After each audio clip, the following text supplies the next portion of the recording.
Kubwa zaidi nilikuwa natamani nifahamu hali ya wachezaji ambao wako majeruhi, wamepata majeraha mpaka saa hizi, maendeleo yao yakoje? Kwa sasa hatuna majeruhi wapya zaidi. Loemba amekosekana kwenye mechi mbili. Kidogo alikuwa hayuko sawasawa kwenye upande wa mguu na madaktari wakashauri apate muda wa kupumzika ili asije akapata jeraha kubwa, lakini tunaamini baada ya kumalizika kwa hii kalenda ya FIFA naye vile vile atarejea katika uwanja wa mazoezi kuendelea na majukumu yake. Majeruhi wengine waliopo ndani ya timu yetu ni pamoja na Baraka Mongosi ambaye vile vile naye anaendelea vizuri hivi sasa.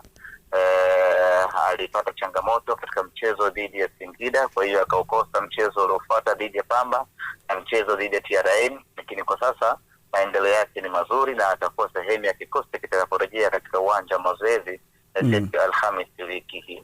Wale baki wengine wote ni wale majeruhi muda mrefu, kwa maana ya Abdulrazak Hamza, Musa Kamara, Wilson Nangu, Yakubu Suleiman, ambao hao wote kupatikana kwao ni mpaka mwisho wa msimu huu. Semaji, mimi ni wapongeze namna ambavyo mmekuwa na nyakati bora kwa siku za hivi karibuni. Tumeenda kwenye kalenda ya FIFA hapa, mmekuwa ni kicheko tele. Hii ni inamaanisha kwamba usajili wa dirisha dogo umelipa kwa kiasi kikubwa sana, nasemaje?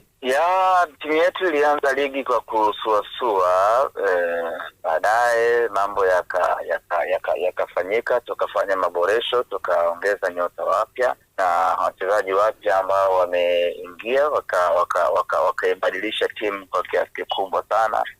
Sasa tunaona performance ya kiwango cha hali ya juu kwa wachezaji, tunaona timu ikicheza vizuri, timu ikipata matokeo mazuri japo hayana uhakika kutokana na ugumu wa ligi.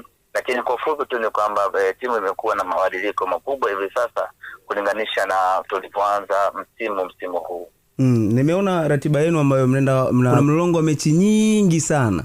Nini ambacho mnakifanya kama timu kuhakikisha kwamba ratiba haiwi ngumu kwa upande wenu? Tayari ratiba imeshakuwa ngumu.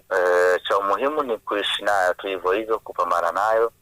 Kwa sasa wachezaji wako mapumziko, tumetoa break ya takriban siku 4 mpaka siku ya Alhamisi ambapo tutarejea tena katika uwanja wa mazoezi kuanza mazoezi kuelekea katika ratiba yetu ya mwezi wa 4, ambapo mwezi wa 4 tuna takriban mechi 7 hivi, tukianza na Coastal Union pamoja na mechi nyingine ambazo zinapatikana katika kalenda yetu ya mwezi wa 4.